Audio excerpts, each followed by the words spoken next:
તો મારા વાલા ભાઈઓ અને બહેનો, આજના વ્લોગમાં તમારું સ્વાગત છે. કેમ છો? બધા મજામાં જશો?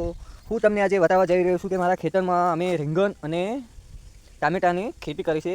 ત્યારે કેવા છે હું તમને બતાવું છું. ચલો તો આ છે ટામેટા, હજુ પાક્યા નથી.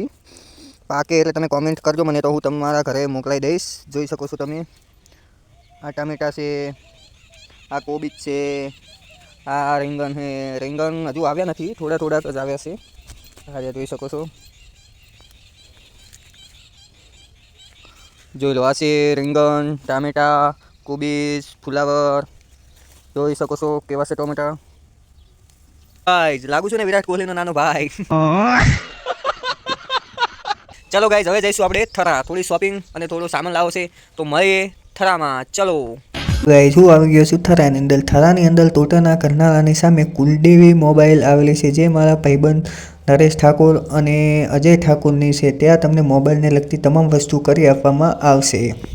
અમે જઈ રહ્યા છીએ હવે દૂધ ભરાવા, કેમ કે દૂધ તો ભરાવું જ પડશે. જો દૂધ નહીં ભરાઈએ તો પૈસા નહીં આવે, ને પૈસા નહીં આવે તો કમબેક નહીં થાય. કમબેક નહીં થાય તો કાળો ઘોડો કેવી રીતે લાવીશું? તમારે દૂધ ભરાવવું તો જરૂરી જ છે. ગાઈઝ, મારો આજનો વ્લોગ તમને કેવો લાગ્યો મને જરૂરથી કોમેન્ટ કરીને જણાવજો, અને મારી આઈડીને ફોલો કરો, શેર કરો અને લાઈક કરો. જય માતાજી, જય હિન્દ.